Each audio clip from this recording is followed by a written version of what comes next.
Amanece con fuerza, Venezuela amanece en unidad, porque la fuerza es la unión. La fuerza es la unión, la fuerza es la unión, te digo. Venga toda Venezuela a organizarse. La fuerza es la unión, la fuerza es la unión. Y a poner tu granito de arena, dale por Venezuela. Actívate, en la unión está la fuerza. Por eso te digo que la fuerza es la unión.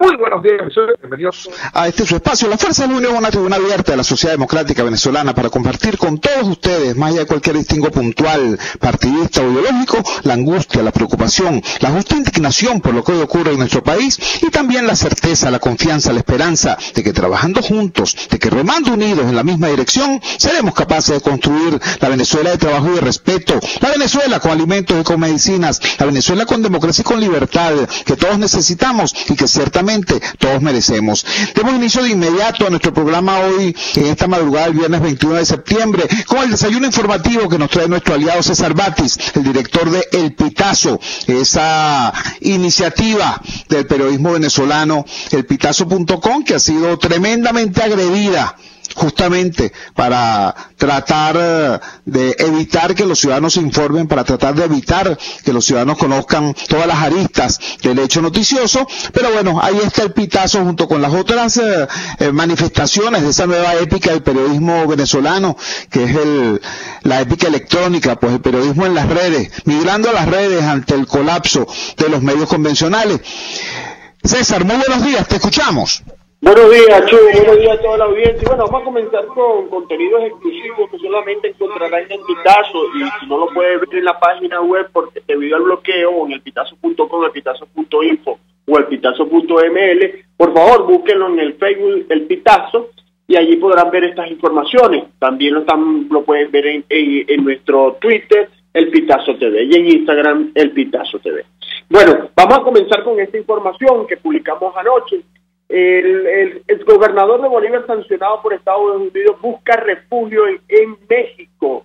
Tuvimos la exclusiva de unas fotografías tomadas por un ciudadano venezolano que estaba en el trámite y tomó la fotografía cuando el exgobernador Francisco Rangel Gómez, junto a su esposa Nidia Escobar, hacían los trámites para recibir la residencia en México. Recordemos que en México también está viviendo su esposa y su yerno, ya denunciado en varias oportunidades desde el año 2013 por el exgobernador Andrés Velázquez, debido a los múltiples negocios que según Andrés Velázquez, el yerno de el Rangel Gómez tenía con la gobernación del Estado Bolívar. Por otra parte, también exclusiva, Rafael Ramírez afirma que Maduro vendió a los chinos parte de PDVSA. Se refiere Rafael Ramírez en esta entrevista que nos dio a que con la venta del 9.9 adicional de las acciones de Sinoventa, los chinos quedan con el control de esta empresa de PDVSA, y esto fue un hecho o un acontecimiento que según Rafael Ramírez es violatorio de la ley porque debió ser aprobado bien sea por la Asamblea Nacional o la Asamblea Nacional Constituyente, pero debió haberlo aprobado un ente legislativo, pues PDVSA no tiene la facultad para hacer esta venta o esta entrega de 9.9% de las acciones. Rafael Ramírez en esta entrevista también recordó lo difícil que fue para negociar con los chinos, porque los chinos, dice, son unos empresarios muy capitalistas. Por otra parte, también en exclusiva, los bomberos, estos bomberos detenidos por hacer una parodia del presidente Nicolás Maduro, detenidos en Mérida, también podrían ser destituidos de su cargo. La directora del Cuerpo de Bomberos de Mérida informó que los funcionarios habrían violado el reglamento interno de ese organismo al grabar un video donde comparan al presidente de la República con un burro. Okay, por otra parte, tenemos que venezolano es expulsado de Perú o fue expulsado de Perú por insultar al país y destruir documentos. Además, ya para cerrar, una nota de deporte, el pelotero venezolano Francisco Arcia marcó récord único en las Grandes Ligas. No solo alineó como catcher, también pichó y dio un jonrón. Este es un récord único en la historia centenaria de las Grandes Ligas. Yo quiero invitarlos a que vean este fin de semana también los especiales que tenemos, entre ellos, por ejemplo, tenemos un especial, un recuento fotográfico de los establecimientos comerciales representativos en las ciudades del país que se han cerrado después del 17 de agosto, después que el presidente Nicolás Maduro anunció las medidas económicas. También tenemos un reportaje con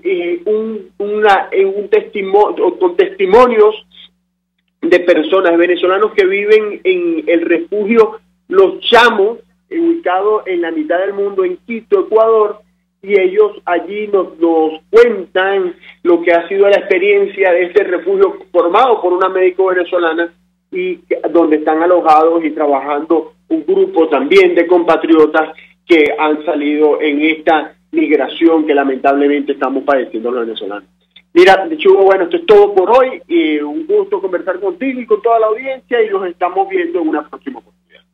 César, antes de que te retires, por favor, ¿podríamos repetirle a la audiencia los mecanismos para conectarse vía Facebook y vía redes sociales con elpitazo.com? Sí, por supuesto, a través del Facebook, El Pitazo, y a través de Twitter e Instagram, @elpitazo.tv. Esos son los mecanismos. Además, nosotros seguimos trabajando en otras acciones, como por ejemplo distribuyendo a través de las redes sociales y fotografías, imágenes, videos, para que todos ustedes puedan enterarse de lo que está ocurriendo. Y bueno, y ahí vamos, estamos luchando contra ese bloqueo, y lo importante es también contar con el apoyo de todos los ciudadanos para que desbloqueen la censura, desbloqueen la desinformación y desbloqueen la falta de información. Muchísimas gracias, César. Era César Batis, el director del Pitazo.com y aliado de la Fuerza de la Unión, presentándonos este desayuno informativo a lo largo de la semana. Vamos ahora a un tema que es importante, es trascendente. Hubo protestas de gremios y de sindicatos en la semana que acaba de terminar, que está terminando hoy, pero no se destacó suficientemente que en esa protesta también estuvo presente la voz de los pensionados, la voz de los jubilados. Hubo el 19 una concentración de jubilados y pensionados en Parque Carabobo, y ayer hubo protestas de los pensionados y los jubilados del Metro de Caracas. Hubo una concentración de los jubilados y pensionados del Metro de Caracas. Tenemos en línea de inmediato a César Arias. César Arias es dirigente de los pensionados y jubilados, nada más y nada menos que del Consejo Nacional Electoral. Escuchemos lo que César Arias tiene que decirnos a propósito de la situación de esos profesionales que le dieron su vida al trabajo en ese organismo y hoy están confrontando una dura situación. César, muy buenos días, te escuchamos. Muy buenos días, Chu. Muchísimas gracias por el espacio en nombre de toda la familia ceneísta y en especial de los jubilados. El caso nuestro es realmente, yo creo que inédito. No existe en la administración pública venezolana y dificulto que tampoco la situación que nosotros confrontamos exista en el mundo. No creo que una situación igual haya ocurrido. Yo oigo con respeto y detenimiento al presidente de la República que habla de la situación argentina y de los jubilados de Argentina, que le quitaron las pensiones. Y bueno, muchas veces uno dice, bueno, presidente, con el debido respeto, no tiene que irse hasta la Patagonia, sino que a 6 cuadras de su despacho, en el CNE, los jubilados vivimos una situación terrible. A nosotros, por la vía de 2 resoluciones del directorio aprobadas por unanimidad en el año 2013 y en el año 2016, trajo como consecuencia prácticamente que a nosotros nos quitaron el derecho a la jubilación. Me explico. La resolución del año 2013 estableció entonces unos topes para los incrementos salariales, por supuesto, no menor del 40 ni mayor del 80%, eso fue aplicado durante 3 años, y bueno, trajo como consecuencia, voy a poner un ejemplo bien gráfico, 2 ex vicepresidentes del CNE que conozco, digamos el segundo cargo más alto del organismo, pasaron a ganar menos del salario mínimo. Entonces eso es una confiscación, eso viola el principio de progresividad e intangibilidad de los derechos laborales, eso tira por la borda las 3 convenciones colectivas vigentes que tiene el Consejo Nacional Electoral, aparte que, bueno, o sea, no enfoquemos tanto la cuestión desde el punto de vista legal, sino humano, cómo se van a ensañar los rectores contra 5.230 familias, personas de la tercera edad, un grupo vulnerable de la población por problemas de salud propios de la edad. ¿Cómo los van a poner a una situación, o nos van a poner, o sea, pues yo formo parte de ese conglomerado, a una situación prácticamente de miseria, de una situación de pauperación extrema? Yo le digo, ahí finalmente se apiadó esta directiva de la masa de jubilados y ahora nos dan el beneficio de alimentación. Bueno, muchos compañeros están irreconocibles, tienen 20, 30 kilos menos de peso. O sea, se ve el estrago que ha producido esa normativa, que por cierto fue recurrida. Hay un recurso de nulidad en el Tribunal Supremo, lamentablemente lleva un retardo procesal importante, no ha salido la decisión. Y para cerrar, bueno, luego ocurre como colofón, como colorario, algo realmente inaudito, que es que en el año 2016 se restablece la homologación. Entonces pero a futuro, es decir, a partir de ese momento las pensiones quedan igual al homólogo activo, por lo que nosotros afirmamos que en el CNE existen dos tipos de jubilados, el A y el B. El A después del 9 de diciembre de 2016, y el B, o sea, todos los que obtuvimos el derecho a la jubilación desde el 74 hasta el 2016. Gracias, César. Estamos conversando con César Arias. César Arias es vocero de los jubilados y pensionados del Consejo Nacional Electoral. Sé que lo que te voy a decir es casi que una ingenuidad, pero es mi deber hacer esta pregunta. Hermano, ¿ha habido algún tipo de pronunciamiento por parte de aquellas instancias del Estado venezolano, de la institucionalidad nacida de la Constitución de 1999, ante esta tamaña irregularidad? ¿Qué te puedo decir yo? El Ministerio del Trabajo, la Inspectoría del Trabajo, la Defensoría del Pueblo, la Oficina de Atención a la Víctima de la Fiscalía. ¿Alguien se ha pronunciado ante una situación que, como nos estás diciendo, bueno, cuando regresan los jubilados presentan, 20, 30 kilos menos a partir del impacto que esta discriminación está generando? ¿Alguna voz institucional se ha pronunciado, César? Bueno, sí, mira, yo en realidad estoy abordando este tema con toda la seriedad del caso y por supuesto no puedo mentir, todo lo contrario. Sí, tengo que afirmar, tengo que reconocer, tengo que aplaudir y tengo que agradecer la actitud, la posición que ha fijado el Ministerio Público frente a esta situación. Tal vez el actual fiscal general no lo conoce, ojalá que oiga este medio.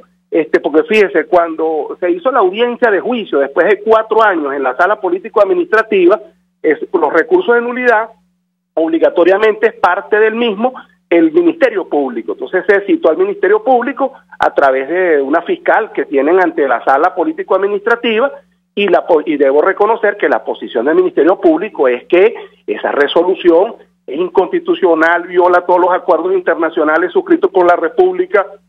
Por supuesto que viola la Constitución, las convenciones colectivas, y el Ministerio Público tuvo esa posición. Tal vez por el enorme trabajo del Ministerio Público, el doctor Tarek William Saab no sabe que él es parte de ese recurso y que está de nuestro lado. Entonces nosotros incluso hemos ido muchas veces a pedirle una audiencia, o sea, a los fines de que ahora no solamente nos contentamos con que esté de nuestro lado y que entienda que en realidad eso es una resolución abyecta, aberrante, aberrada, sino para pedirle también sus buenos oficios para la celeridad en cuanto a la decisión. Entonces, hay tanto desconocimiento, esos organismos son tan burocráticos que entonces, siendo el parte del recurso, estando de nuestro lado, entonces las solicitudes de audiencia nos contestan que eso es asunto de la Defensoría del Pueblo, que eso es asunto del Ministerio del Trabajo. O sea, no saben que están de nuestro lado. De todos modos, eso no es óbice para yo agradecer. O sea, en realidad, en ese juicio particular que tenemos nosotros, la posición del Ministerio Público ha sido la correcta. Estar del lado de los trabajadores, de los derechos laborales y de una masa de trabajadores muy vulnerable por razones de edad y de salud. César, te agradecemos profundamente que hayas utilizado esta humilde ventana como plataforma y megáfono para hacer escuchar la voz de los jubilados y pensionados del Consejo Nacional Electoral. Era César Arias explicando esta insólita situación, violando la progresividad de los derechos laborales establecida en la Constitución, violando la igualdad ante la ley también establecida en la Constitución. Resulta ahora que, la directiva pues del Consejo Nacional Electoral, la señora Lucena, etcétera, etcétera, compañía, todos los conocemos, establecieron esta curiosa situación. Hay jubilados de primera y jubilados de segunda, pensionados de primera y pensionados de segunda. Están los de ellos y están los demás venezolanos. Qué desgracia, vale, qué desgracia. Bueno, y es tanta la nobleza de César Arias y de los jubilados y pensionados del CNE que incluso reconocen pues que el Ministerio Público en un juicio expresó opinión favorable a la posición de los pensionados. Lo que pasa es que después Tarek William Saab no les ha dado ni una sola audiencia, ¿no? Eso es algo así como tener un televisor pero tenerlo apagado.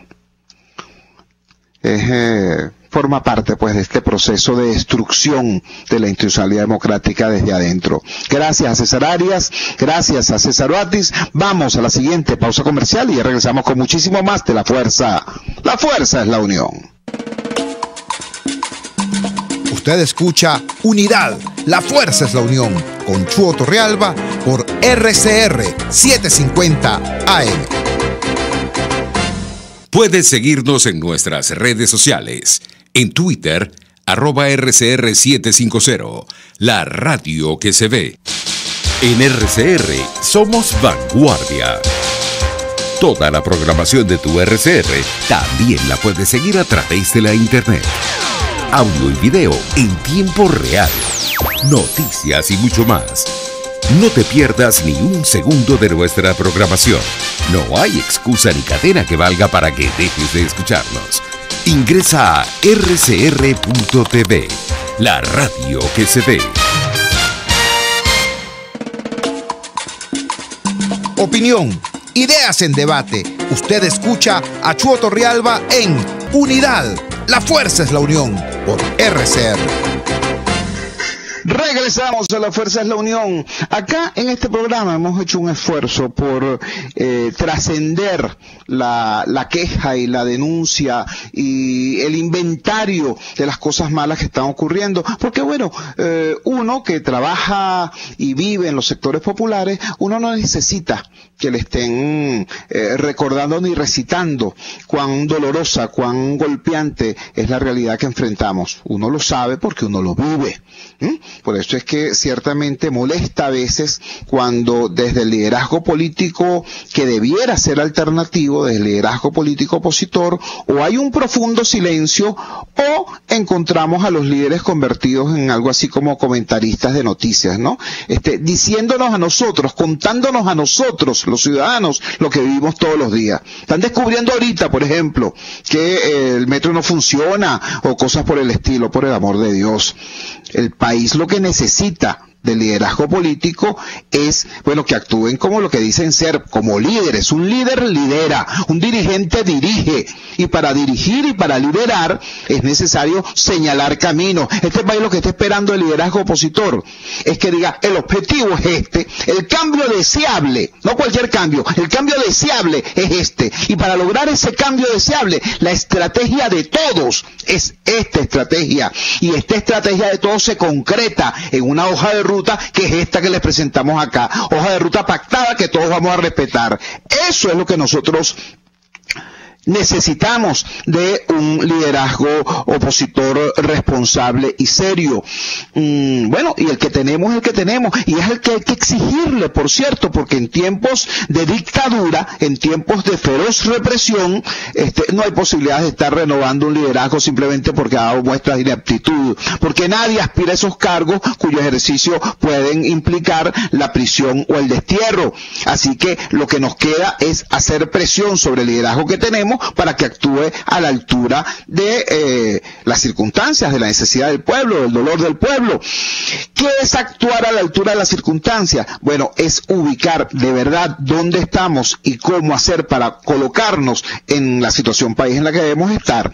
Por eso, en este programa hemos ido ubicando, ¿no?, las distintas tesis que hay acerca de cómo salir de esto, y viendo a ver si son verdad, si son mentiras y qué es lo que ocurre. Hay gente que piensa, por ejemplo, que de esto salimos con una invasión extraterrestre, ¿no?, con unos portaaviones prestados, ¿no?, que va a venir una intervención militar de la guerra de las galaxias y nos van a salvar. Hay gente que piensa eso, le pone distintos nombres, ¿no?, le pone distintas etiquetas, ¿no?, que si intervención no sé qué cosa, que si ayuda solidaria, que si no sé qué cosa humanitaria, ¿no? Pero en esencia, en el fondo, lo que hay es eso. Bueno, resulta que pasan los días, pasan las semanas, ¿y qué es lo que vemos? Vemos al presidente de Colombia, al señor Duque, diciendo estamos en contra de una intervención militar en Venezuela.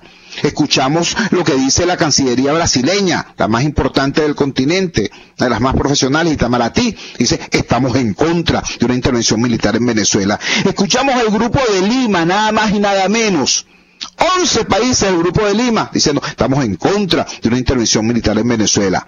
Escuchamos incluso lo que se dice en Estados Unidos. Ahí están las famosas filtraciones del gobierno norteamericano vía New York Times, diciendo, bueno, nos hemos reunido con sujetos que vienen planteando estas cosas y los hemos bypassado, les hemos dado salida. ¿Por qué? Porque no estamos de acuerdo con eso. Aunque creemos que hay que hacer presión dura, consistente sobre la dictadura para que dé paso a una apertura democrática. Eso es lo que está ocurriendo. Yo quisiera recordarles la entrevista que tuvimos acá con el presidente de Atincorp, Jesús Seguías. En su documento titulado La Guerra de los Otros, él demuestra cómo esa expectativa de que esto se vaya a resolver con una intervención foránea, eso en realidad es ilusorio. Es para decirlo como lo dirían los estadísticos, es un evento cuya ocurrencia tiende a ser cero. Esa es la situación. Otra de las leyendas está con la idea de que esto va a salir, de esta situación vamos a salir gracias a un colapso del régimen producto de la crisis económica. Aquí voy al punto, ¿no? Hay un estudio publicado ayer precisamente en el New York Times, un estudio suscrito por el economista Douglas Barrios y el también economista venezolano Miguel Ángel Santos. Miguel Ángel Santos es investigador del Centro para el Desarrollo de la Universidad de Harvard y es profesor adjunto de la Escuela Kennedy de Gobierno. ¿Qué es lo que dice este informe? Bueno, dice nada más y nada menos que es no solamente ilusorio, sino peligroso pretender que se salga de esta crisis a través simplemente de del puro colapso económico. Voy a compartir con ustedes parte de este trabajo porque me parece realmente muy importante. Dice así: si es verdad aquello de es la economía estúpido, recordándonos aquella frase del presidente Clinton, la hiperinflación que arropa Venezuela debería ser más que suficiente para señalar el fin de un modelo de dominación social que ha devastado el país en 2 décadas. El problema está en que la posibilidad de que las hiperinflaciones generen transiciones políticas favorables a la democracia depende precisamente de la naturaleza del sistema político y el momento en que éstas ocurren. Con la autocracia de Nicolás Maduro en pleno apogeo, la estupidez radica en creer que será la economía el catalizador del cambio. Para saber si un país ha entrado en la hiperinflación se suele utilizar la cota de 50% de inflación mensual acuñada por Philip Kagan en 1956. Es un criterio fácil de medir, si no fuera porque el Banco Central de Venezuela no publica cifras de inflación desde el año 2015. Este vacío de información oficial ha sido llenado por varias fuentes complementarias. La Asamblea Nacional prepara su propio índice de precios al consumidor, según el cual la inflación de noviembre y diciembre pasado fue de 57% y 85% respectivamente. El Instituto de Tecnología de Massachusetts tiene una página pública que registra las variaciones de precios recabadas semanalmente a través de una aplicación telefónica, según la cual la inflación en noviembre fue de 43% y de 146% en diciembre. 248% en el caso de los alimentos.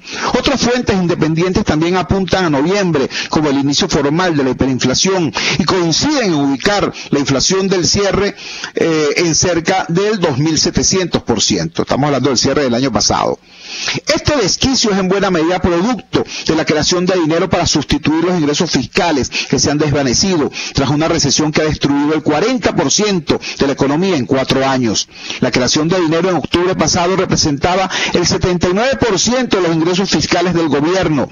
Esta tendencia se aceleró en los 2 últimos meses del año 2017. Solo en la semana del 15 al 22 de diciembre, el gobierno creó dinero equivalente a 40 millones de salarios mínimos mensuales. Cuando se piensa en la catástrofe de Venezuela, uno se siente tentado a creer que la hiperinflación puede ser el catalizador de una transición hacia la democracia. Sin embargo, hacer predicciones políticas a partir del desempeño económico de un país es un ejercicio arriesgado. Si alguna lección se puede extraer de las experiencias previas de hiperinflación, es que es mejor no apresurarse a sacar conclusiones. Dado lo inusual de las hiperinflaciones, la posibilidad de establecer paralelismos entre el destino de los países que sufrieron hiperinflación también es limitada. Los 2 últimos casos, Zimbabue y República del Congo, se remontan a 10 y 20 años respectivamente. Pero es esa misma rareza lo que convierte a la experiencia de los países que han sufrido hiperinflaciones en el único espejo a través del cual es posible vislumbrar lo que podría esperarle a Venezuela. En los últimos 70 años han ocurrido 37 hiperinflaciones en 29 países. Hay 8 países repitientes. La duración de estos procesos depende de cuán funcional sea la democracia de ese país en el momento hiperinflacionario. Las hiperinflaciones en países autoritarios suelen durar más. Los 17 casos que se cuentan en esta categoría han durado 14 meses en promedio, 2 veces más que los 20 casos que se registraron en contextos nada democráticos. Entre los primeros se cuentan las 2 hiperinflaciones más largas de la historia: Nicaragua, de 1986 a 1991, 63 meses, y Azerbaiyán, de 1992 a 1995, 36 meses. También existen grandes diferencias en términos de la intensidad. En contextos autoritarios, la inflación promedio en el punto de máxima intensidad equivale a duplicar los precios cada 6 días. Aquí se incluyen los casos más extremos ocurridos en enero de 1994 en Yugoslavia y en noviembre de 2008 en Zimbabue, donde los precios llegaron a duplicarse cada 2 días. En el grupo de países más democráticos, los precios llegaron a duplicarse en promedio cada 22 días, en el momento de mayor aceleración inflacionaria. Las hiperinflaciones más prolongadas e intensas ocurrieron de forma casi exclusiva en contextos autoritarios. Las tendencias hiperinflacionarias recuerdan las tesis de Amartya Sen, según la cual todas las hambrunas que se han registrado en la historia han sucedido en contextos autoritarios. De modo semejante, un sistema democrático de rendición de cuentas disminuye las posibilidades de una hiperinflación intensa y prolongada. La pregunta más relevante es si la hiperinflación puede ser un catalizador de transiciones políticas hacia la democracia. A pesar de sus devastadoras consecuencias sociales y económicas, no existe evidencia de que las hiperinflaciones sean por sí mismas capaces de liberar una fuerza democratizadora. 3 años después del fin de la hiperinflación, 24 de los 37 casos no habían experimentado cambios significativos en sus niveles de democratización. Esta conclusión no varía si solo consideramos hiperinflaciones ocurridas en contextos autoritarios. La frecuencia con que han ocurrido transiciones democráticas en estos casos, incluyendo Polonia con Lech Walesa y Nicaragua con Violeta Chamorro, no difiere significativamente de la frecuencia con que ocurren transiciones democráticas en países autoritarios que no hayan sufrido hiperinflación. Irónicamente, las hiperinflaciones sí pueden ser un catalizador de transiciones políticas en los países democráticos, aunque en la dirección equivocada. Las transiciones hacia regímenes autocráticos en el contexto de una hiperinflación, entre los que se cuentan Lukashenko en Bielorrusia y Pinochet en Chile, son 7 veces más probables que en democracias donde no ocurrieron hiperinflaciones. Este es un giro relativamente predecible. Las hiperinflaciones traen consigo grandes desequilibrios sociales. Los hábitos y costumbres con que las sociedades han funcionado hasta entonces resultan inocuas para hacerle frente al caos generalizado. Todo esto suele llevar a la tentación de buscar una figura autoritaria e investirla de poderes especiales a cambio del restablecimiento del orden. Durante años, los venezolanos han recurrido a todas las estrategias posibles para evadir la miseria que les ha traído la revolución bolivariana. Sin embargo, las circunstancias presentes en Venezuela se asemejan cada vez más en lo político y en lo económico a la de los países que sufrieron hiperinflaciones más prolongadas e intensas. Agotados los remedios propios, el país ha pasado a depender en gran medida de la ocurrencia de un evento externo que nos lleve hacia una mejor democracia como por arte de magia. Esta es parte del artículo publicado en el día de ayer en el New York Times por los economistas venezolanos Douglas Barrios y Miguel Ángel Santos. El título es ¿Llevará la hiperinflación a la transición democrática en Venezuela? Y la conclusión del artículo es que no solamente no es necesariamente así, sino que de hecho puede ocurrir todo lo contrario. Nos están diciendo este par de expertos venezolanos dos cosas muy importantes. Primero, las hiperinflaciones suelen ser más intensas y más duraderas en contextos autoritarios como los que hoy desgraciadamente está viviendo nuestro país. En segundo lugar, nos dice, sí, es factible, es posible que la hiperinflación por sí sola genere cambios políticos, pero cuando eso ocurre bajo un contexto autoritario, es bastante probable que esos cambios políticos no sean para bien, no sean en positivo, no sean hacia una apertura democrática, sino que sean para atrás, que sean cambios regresivos, que sean cambios para empeorar la dictadura y no para solucionarla. Entonces, creo que es muy importante que busquemos esta investigación. Repito, los investigadores son Miguel Ángel Santos y Douglas Barrios, porque arrojan nueva luz que permite salirnos de aquella ilusión, de aquel cuento, de que simplemente el agravamiento de la crisis económica traerá inevitablemente la caída del régimen y la apertura a la democracia. Eso no es así. De hecho, nos están advirtiendo, este par de investigadores venezolanos puede ser exactamente lo contrario. Entonces, ¿cuál es la conclusión de esto? No, que no hay salida. No, claro que hay salida. Recordemos, este es un gobierno sin carisma, minoritario, sin dinero y aislado internacionalmente.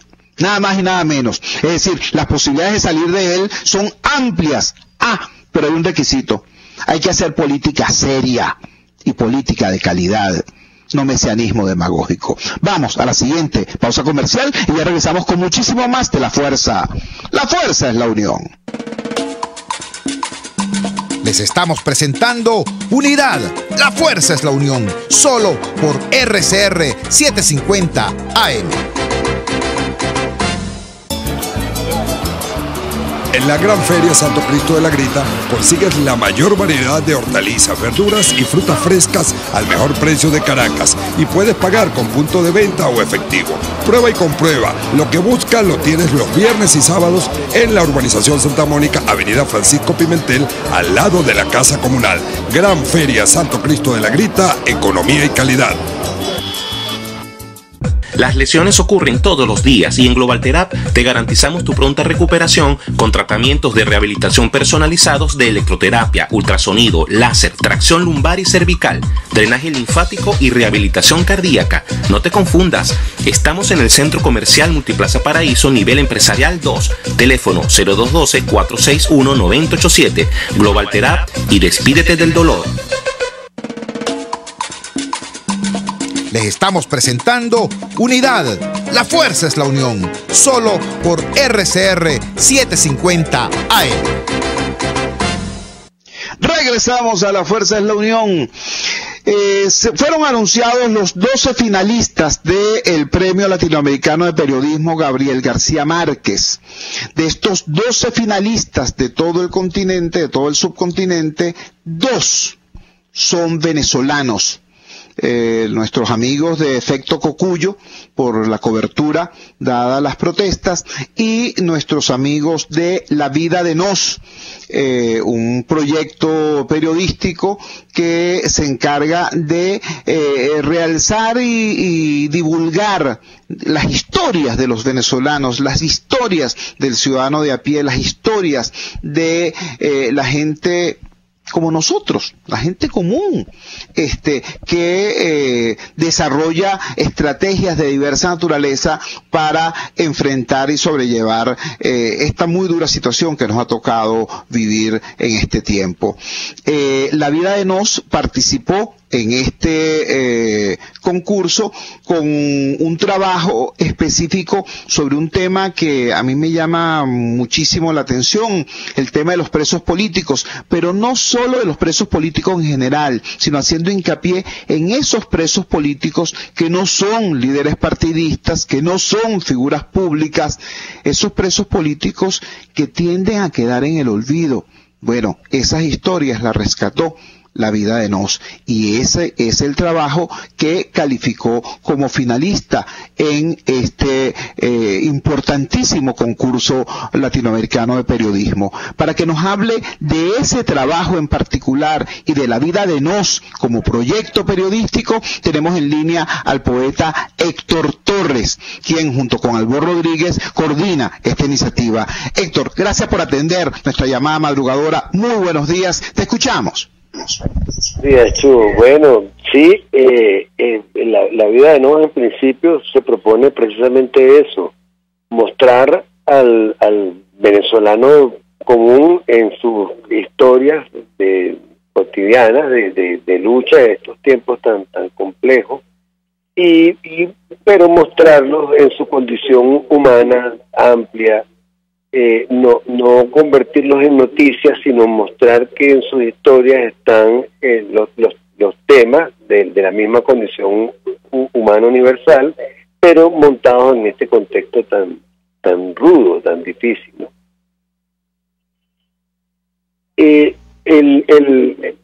La historia, la serie de los presos se llama realmente Son Presos Políticos Nosotros También, y seleccionamos 8 historias de, como tú bien dices, presos anónimos, muchas veces desconocidos, para contar cómo no solo sus historias, sino cómo afectan a los familiares cercanos, que de alguna manera, por eso se llama así, quedan presos también con ellos, porque son el sostén emocional y el vínculo con el mundo exterior de estos presos.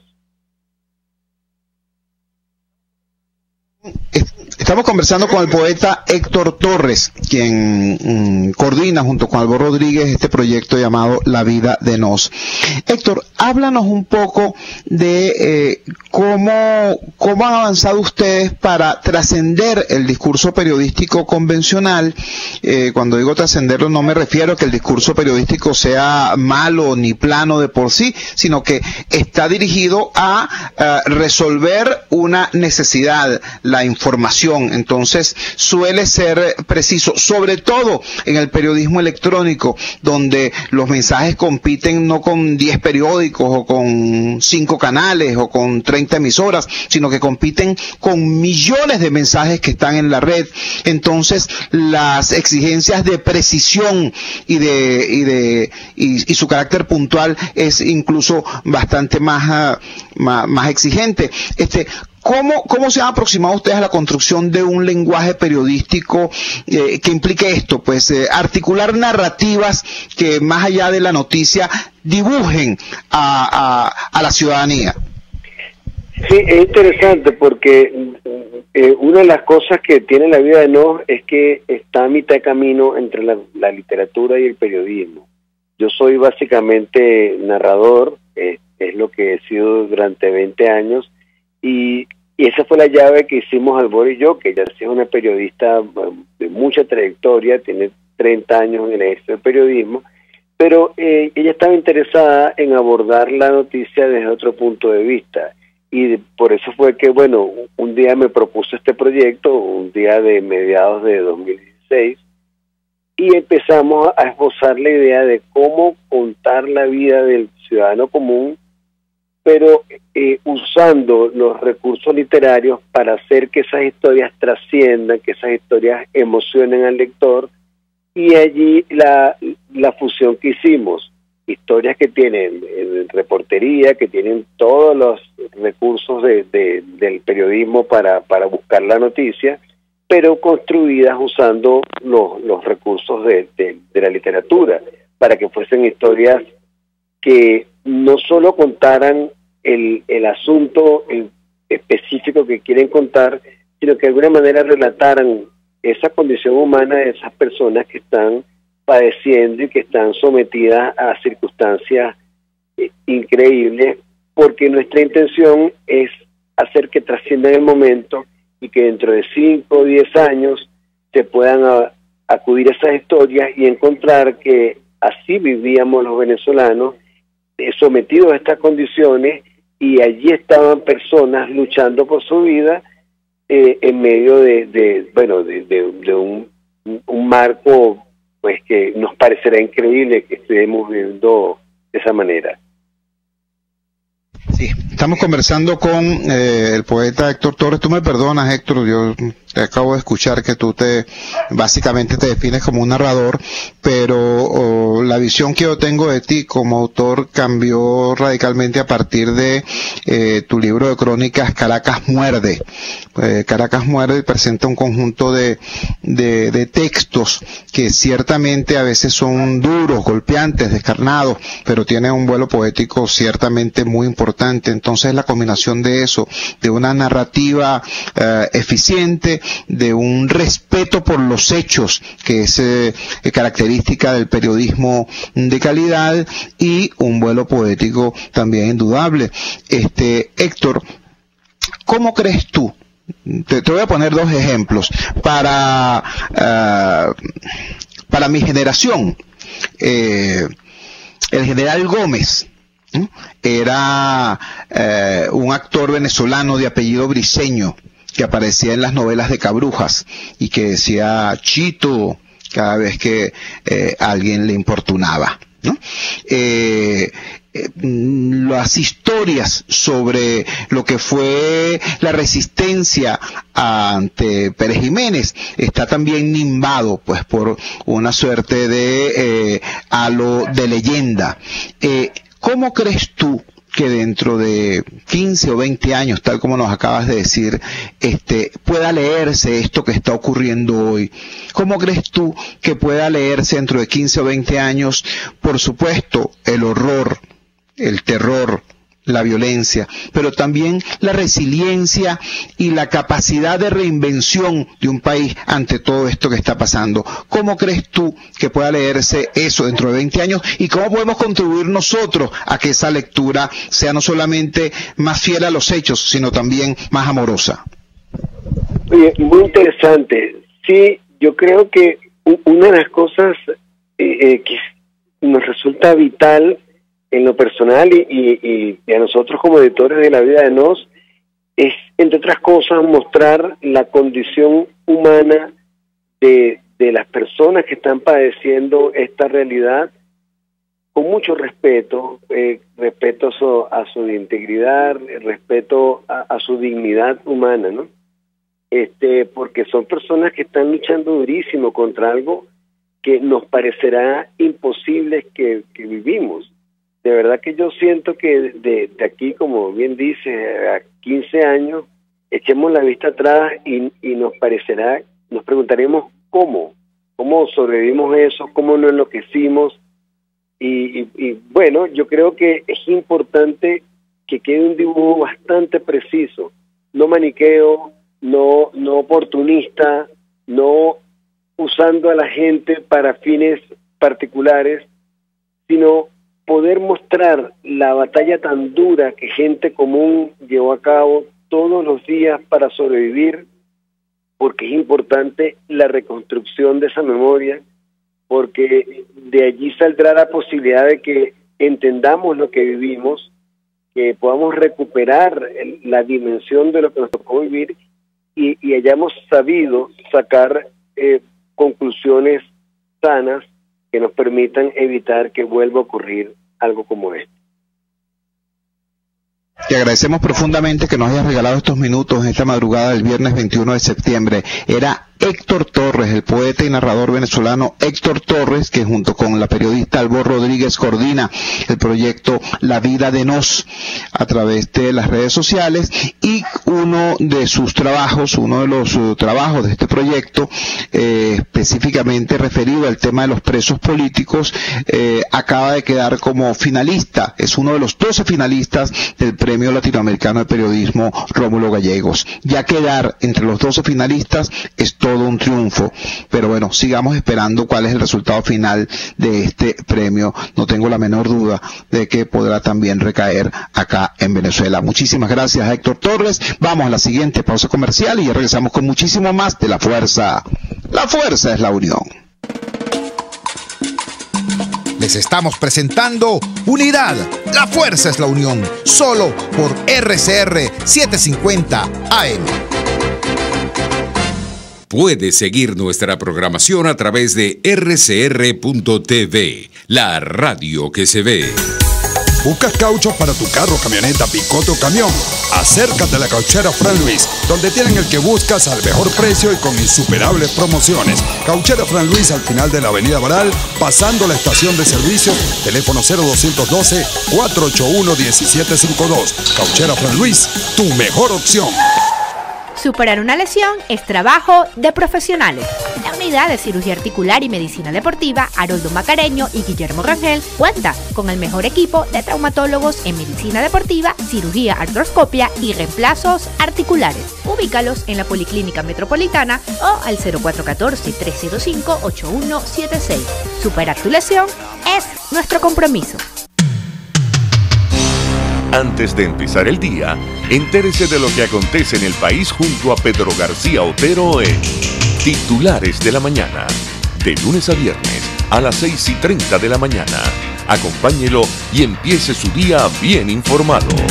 Titulares de la Mañana con Pedro García Otero, solo por RCR 750 AM, porque lo bueno une. Amanece con la fuerza de un país que quiere cambio. Chuo Torrealba está al aire en Unidad. La fuerza es la unión. 482-9750 y @Chuo Torrealba por RCR. Vamos a La Fuerza es la Unión y vamos a dedicar estos últimos 5 minutos de programa a comentar, chico, una nueva ocurrencia del señor Mauro Moros en el día de ayer, ¿no? Ayer el señor Mauro Moros hace un anuncio y dice que ha ordenado a la banca que deje la pichirrería, ¿vale? Y que entregue los billetes, que suelte los billetes del nuevo cono monetario. ¿Qué cosa es esa? Le ordenó a la banca entonces que salgan los billetes. Es asombroso, de verdad, es asombroso los niveles de desconexión que hay. Además dijo Maduro que él se había enterado de esto porque él anda en la calle y se dio cuenta pues de que los cajeros daban apenas 10 bolívares después de largas colas. Él anda en la calle, ¿cómo no?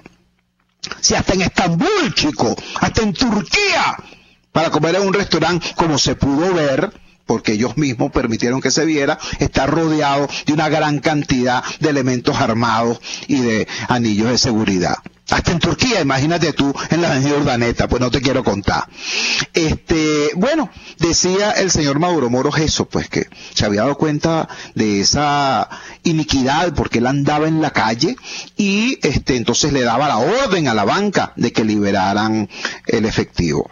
En primer lugar, vamos a ver si es verdad que sale el efectivo, y si llegara a salir el efectivo, todos los venezolanos sabemos, porque tenemos dos dedos de frente, todos los venezolanos sabemos que es porque entonces el Banco Central le dio a la banca privada y pública las remesas de dinero necesarias para en efecto poder distribuir el efectivo, porque la banca no da dinero no porque no les dé la gana, no porque lo tengan escondido. Te lo dicen todos los días los cajeros de los bancos: no tenemos remesa, no nos ha llegado el dinero. ¿Entiendes? Entonces, hay dos cosas acá.